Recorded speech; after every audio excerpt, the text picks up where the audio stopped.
Olá, amigos da TVL, está começando Meia Hora Esportiva. A partir de agora, nos próximos 30 minutos, vamos falar de futebol. Destaque para a importante vitória do Metropolitano diante do Penapolense neste domingo. O Metropolitano volta para a zona de classificação na Série D do Campeonato Brasileiro de Futebol. O técnico Pingo estreou com o pé direito nessa vitória importante diante dos paulistas. O Blumenau, que jogou pela Série B do Catarinense em Lages e arrancou um ponto precioso diante do Internacional, e a expectativa, claro, do futsal de Blumenau nessa sequência que tem com 2 jogos seguidos em Blumenau agora pela Liga Nacional de Futsal. Eu recebo no programa de hoje o Emerson Formento, ele é repórter da Rádio Menina e vem acompanhando os jogos do Metropolitano. Prazer tê-lo aqui no programa, Emerson. Prazer é meu, um grande abraço, Minosso, aos amigos da TVL, Robson.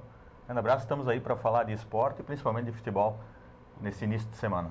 Robson Cidral é repórter da Rádio Blumenau Arca da Aliança, esteve em Lages neste domingo, onde acompanhou o empate do Blumenau diante do até então líder, o Internacional, que perdeu o primeiro lugar para o Concórdia, que passou a liderar a competição. Robson, também é um prazer tê-lo aqui no Meia Hora.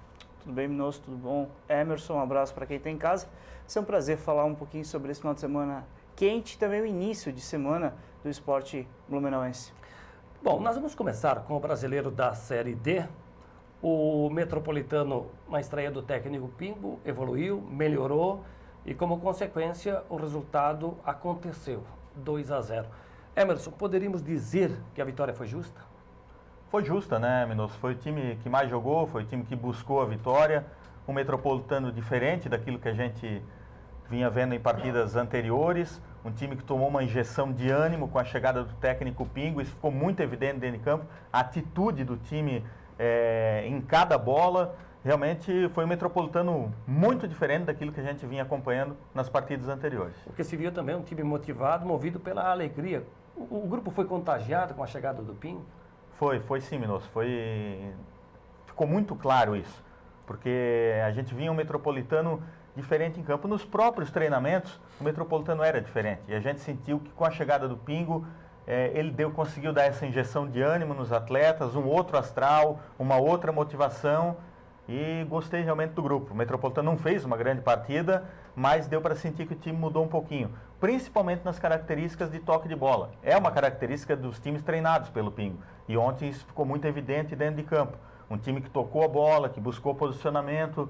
Isso foi o grande diferencial do time dentro de campo. Não foi um time que deu chutão na bola, como a gente vinha vendo nas outras partidas. E no segundo gol do Metropolitano, o gol do Alessandro, me chamou a atenção porque o capitão foi correndo em direção ao Pingo, deu um abraço, parecendo ser uma relação de velhos amigos.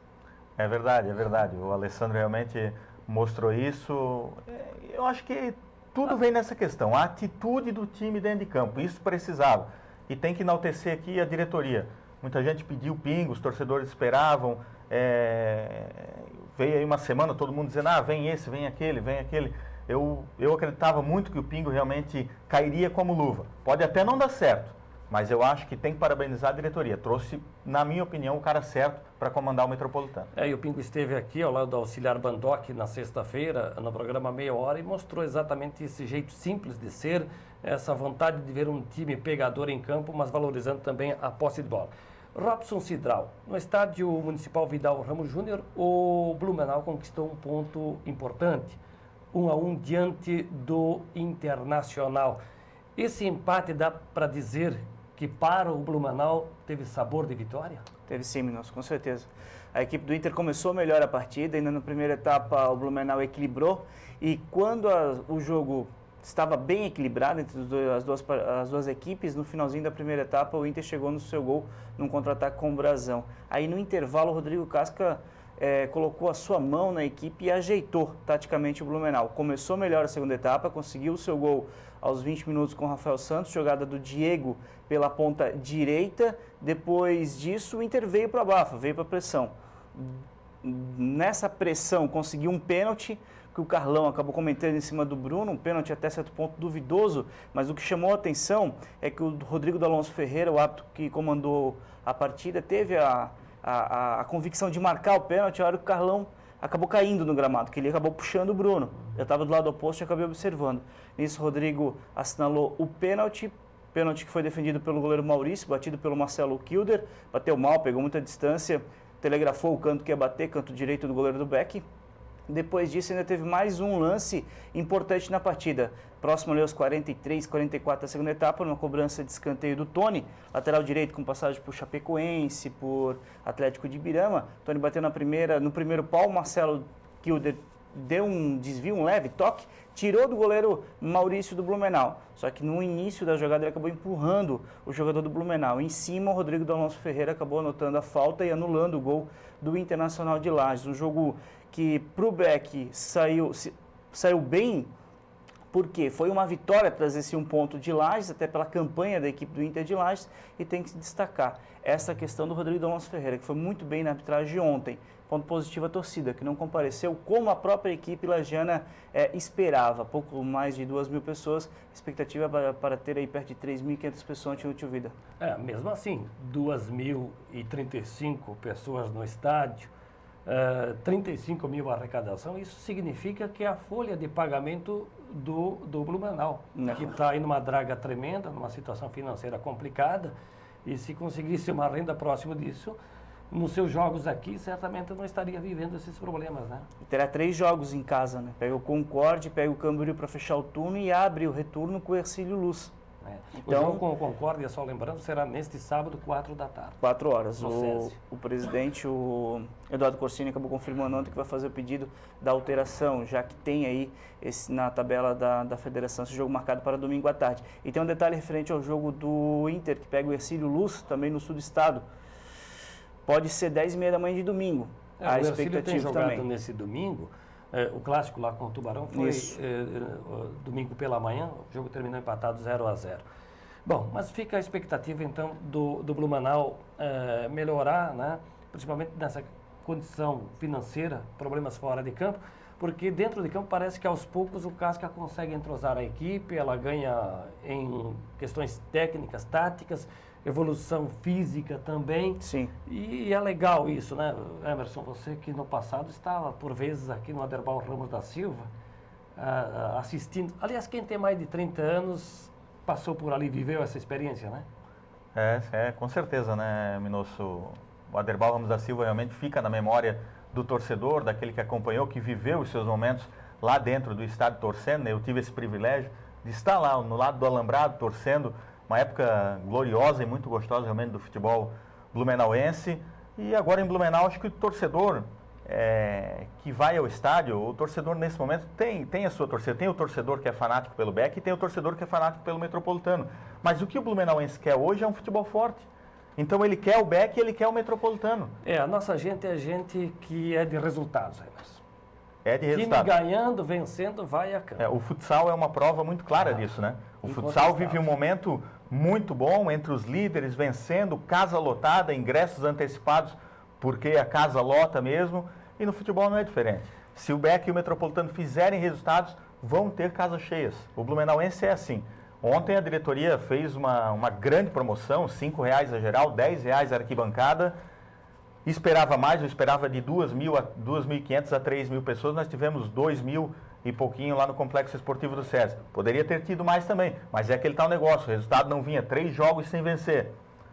O Metropolitano buscar um resultado em Pelotas positivo, vai ter casa cheia contra o Londrina. 1.944 torcedores pagaram o ingresso, 2.162 foi o público total para uma renda de 17.960. Foi a redução no valor do preço do ingresso, no teu entendimento, que atraiu mais gente neste domingo? Ou a motivação pela troca no comando técnico do clube, a chegada do Pingo? Tipo, se o Abel continuasse e o preço fosse reduzido do ingresso como foi, teríamos esse público? Eu acho que o preço do ingresso realmente fez a diferença nessa partida, né? É difícil hoje o torcedor tirar R$35, faz diferença no mês isso, para aquele cara que tem que botar o pão. Mas se o Abel tivesse continuado, tu acha que ia tanta gente assim? Eu acredito que sim, viu, Minos? O time precisava da vitória. Era tudo ou nada para o Metropolitano nesse jogo contra o Penapolense. Então eu acredito que aproximadamente 2.000 pessoas estariam se o próprio Abel Ribeiro estivesse no comando. Qual é o teu pensamento, Robson? Eu acredito que a troca do Pingo motivou também. Acho que as duas coisas casaram, principalmente pelo tanto tempo que o Abel estava, o torcedor queria algo novo até no Metropolitano, mesmo com os bons resultados, essa troca fez bem. Só um detalhe, no Tio Vida ontem, R$20 a descoberta e R$30 a coberta. Então o preço lá também está salgadinho. E a imprensa que o Blumenau pratica aqui, né? mas a imprensa lá questionou esses valores. Acredita que isso também está afastando um pouco o torcedor lá no Tio Vida. O Emerson falou há pouco sobre o futsal de Blumenau, que faz excelente campanha, está entre os primeiros. Nesta segunda-feira, 8h15 da noite, recebe o Minas, daqui a pouco, portanto, no ginásio da DERG. E depois, na quinta-feira, o Carlos Barbosa, equipe de tradição. Ô Robson, você que acompanhou os jogos da DERG, principalmente no estadual, o que aconteceu? Claro que chegaram alguns jogadores para fortalecer o time, mas me parece que houve uma reviravolta, um crescimento no futsal de Blumenau. Só pela motivação de estar na liga é que tudo isso aconteceu? Olha, a equipe já tinha uma qualidade muito boa, né? Isso é agregado à chegada do Pica-Pau, do Regis, que vieram mais em cima do início da liga. Já teria, no começo da campanha do estadual, trazido o Dão, se reforçado também com o Lucas e o Rafinha, que saíram para o Maringá, mas com a desistência da equipe paranaense de jogar a liga, retornaram a Blumenau. Tudo isso, junto com o estilo de jogo que o Peri implanta dentro da equipe, esse estilo aguerrido, de não ter bola perdida, de muita marcação, de muita doação e de dedicação dentro da quadra, eu acho que vem ajudando muito a equipe da ADR e a equipe de Blumenau nessa Liga Nacional. A gente sabia já que a equipe ia fazer uma boa campanha. Claro que a expectativa não era de fazer essa campanha surpreende, até mesmo quem acompanha a ADR há bastante tempo. Eu acreditava numa campanha sólida, uma campanha onde dentro de casa a equipe seria muito forte ser batido pela sua quadra, por ter conhecimento do treino do dia a dia, o Peri armando uma equipe forte, agressiva dentro de casa, apoio da torcida. A gente sabia que ia ser difícil tirar ponto da equipe Blumenau aqui dentro. O que surpreende mais é que essa postura está sendo implantada também fora de casa, a equipe está agredindo, está jogando fora de casa também, e é isso que está, eu acho que essa é a grande surpresa da equipe de Blumenau nessa Liga Nacional. Está sendo a sensação, motivo de alegria, né, para quem gosta do esporte e vive o esporte na cidade de Blumenau, essa campanha do futsal de Blumenau na Liga Nacional. Voltando ao Metropolitano, vamos conferir como foi a rodada do final de semana, inclusive do Grupo 7, que tem o Guarani como representante aqui do estado. No jogo disputado sábado à tarde em Itu, Ituano venceu o Guarani de Palhoça por 1-0. Em Cabo Frio, Cabo Friense 2, Maringá 1, nesse grupo folgou o Brasil. No domingo, os dois jogos do Grupo 8, no Estádio do Café, Londrina 1, Boa Vista também 1. E aqui no Estádio do SESI, na estreia do técnico Pingo, o Metropolitano bateu o Penapolense por 2-0. Vamos ver, com imagens cedidas pela RIC TV Record, os gols desta partida, onde o Metropolitano conseguiu a vitória importante. O primeiro gol sai dos pés de Lauro César, a 20 minutos, cruzamento de Marcelo Cordeiro. Aí está o Lauro Uma César. ajudinha do gramado, né, Minosso? Ajudou, né? Quicou a bola aí, Grande complicou a vida do goleiro. Aí vem o cruzamento e o Alessandro conclui. Né? O Thiago Silva tentou colocar, mas a bola já havia ultrapassado a linha fatal do gol, né? E o dedo do treinador, né, Minosso? O Pingo ontem mudou no intervalo, fez a né? diferença, mudou no intervalo, tirou o Ari do time, colocou o Alessandro na posição de origem, trouxe o Carlos Alberto para aquele setor de origem dele. Então, o Giovani entrando no time, e o time sentiu isso realmente, conseguiu jogar mais e teve muita tranquilidade, né? A gente sentia nos jogos anteriores do Metropolitano que era um time muito nervoso, no chutão na bola, na tentativa, na conclusão, na dificuldade, e nesse domingo não. Foi um time tranquilo, mesmo empatando, mesmo perdendo o pênalti, quando o Tozinho perdeu o pênalti, que poderia dar uma mudada no clima da equipe, de sentir o jogo mais tenso. Não, o Metropolitano teve tranquilidade com a bola no chão, conseguiu chegar e marcar os gols. Muito importante, realmente. Acho que essa tranquilidade que o Pingo passou para a equipe realmente fez muita diferença no jogo de domingo. Porque o Metropolitano perdeu o pênalti a 6 minutos do segundo tempo. O Tozinho colocou a bola para fora. Igual o Davi do Goiás, eles cobraram parecido o pênalti. Idêntico, né? E aí e era já nos descontos lá, na vitória do Cruzeiro sobre o Goiás poderia ter empatado na Série A, daqui a pouco nós vamos falar sobre o Campeonato Brasileiro. Mas eu dizia, o time perde o pênalti a 6 minutos, mas não perde a determinação, o empenho, né, o entusiasmo em campo, e aí aos 20 minutos que o Lauro César já faz o gol, passaram-se mais 8 para que o Alessandro consolidasse a vitória com o segundo gol. Não perde a consciência tática do jogo, né? Porque você perder um pênalti numa partida onde você precisa ganhar, tem a pressão, o torcedor já estava começando a ficar impaciente com a equipe. O próprio atleta, né, o próprio Tozin, que perdeu o pênalti, realmente o torcedor já estava pegando no pé dele. E acabou sendo substituído, né? Foi substituído na sequência. Me parece ser o batedor oficial hoje da equipe, porque ele bateu no jogo da primeira rodada contra o Boa Vista, fez o gol.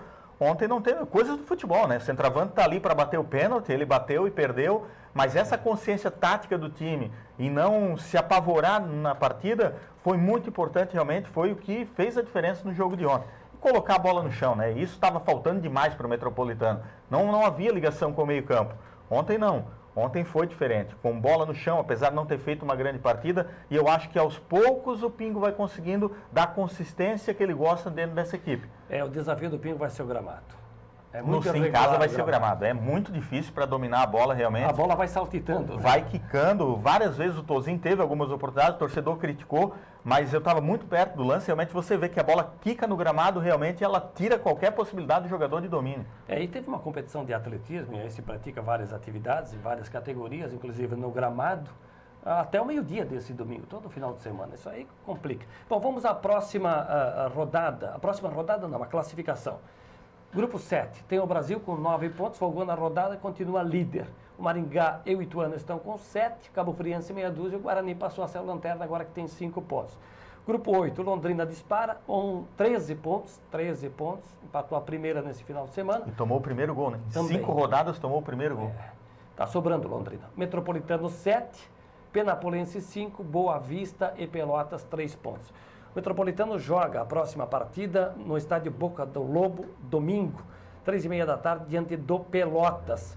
E vale lembrar que o outro jogo será no sábado, entre Londrina e Penapolense, em Penápolis, né? Em Penápolis. Então o Metropolitano entra em campo já sabendo como é que foi esse jogo, porque a essas alturas é negócio de torcer para o Londrina disparar, né? Sim, Londrina praticamente classificado, que dispare até para o Metropolitano ter tranquilidade. Se vencer esse jogo na Boca do Lobo, dá um passo importantíssimo realmente para buscar a classificação, dependendo, pode até ainda brigar pela liderança do grupo, mas eu penso assim, que o Londrina dispare e que o Metropolitano consiga essa segunda vaga, né? Se o Metropolitano vencer o Pelotas lá, acho que volta classificado, hein, Robson? Se o Londrina vencer seu jogo no sábado, acho que já garante a classificação, porque vai chegar a 10 pontos. Ainda não matematicamente, né? Mas... porque o Pelotas já folgou no retorno, não? Folgou na rodada desse final de semana.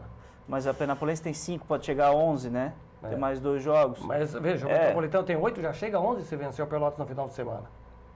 Já vai abrindo, mano. Se voltar de lá com a vitória... tem 7 pontos. Tem 7 Tem pontos? 7, vai a 10. Vai a 10. Vai a 10, essa é a conta que eu fiz. Depois o Penapolense pode chegar a 11, né? Com 2 vitórias, mesmo perdendo para Londrina. Porque são 4 jogos, fez o primeiro agora, folga numa rodada. E dá para buscar esse jogo lá, viu, Minosso? Apesar de ser na Boca do Lobo, a gente sabe que tem pressão, lá o torcedor realmente empurra a equipe, agora dá para vencer. O Pelotas não tem uma boa equipe, para mim é um time fraco, mostrou isso aqui. Venceu o clássico local lá na Copa Fernandão, nesse domingo ganhou do Brasil por 1-0, isso motiva. Motivar, pode chegar. Mas é um time limitado, pode só chegar tem um motivado, mas é muito limitado mesmo, o treinador é muito bom, consegue mudar as características do time dentro da partida, mas tem problemas financeiros, né? Tem sérios problemas financeiros, o Pelotas deve muito. Foi rebaixado no Campeonato Foi rebaixado, fez a pior campanha do Campeonato Gaúcho.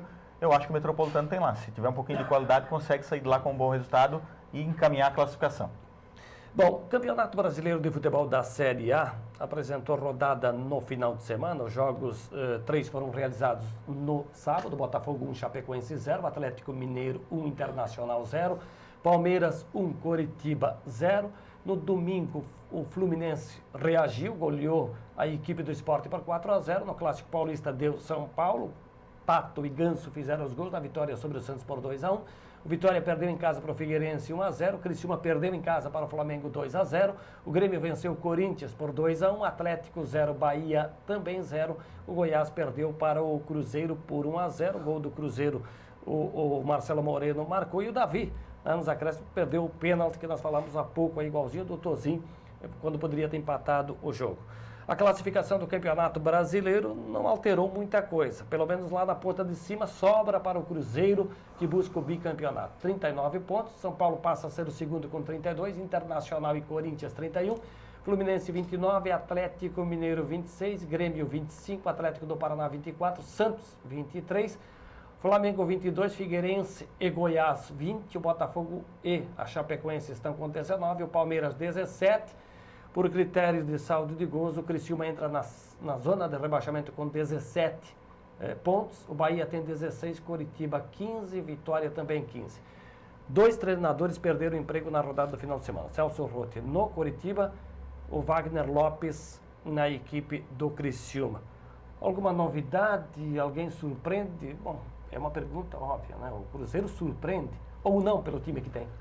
Eu acho que não. O Cruzeiro manteve uma base muito forte do ano passado, trouxe jogadores para reforçar o seu elenco. É um time que tem um banco de sobra, né? E é um time que está sobrando no campeonato e está, acima de tudo, com sorte de campeão, né? Com sorte de campeão, porque o Goiás perde um pênalti nos acréscimos da partida, então quer dizer, Goiás, além de sobrar no campeonato, ainda conta com a sorte. As duas campanhas que vêm surpreendendo nas últimas rodadas, o Flamengo, que sai da zona do rebaixamento, 4 vitórias seguidas, e o São Paulo, né, que tem uma reação aí, conseguindo resultados expressivos, já está na segunda colocação, e a minha preocupação é com relação aos catarinenses.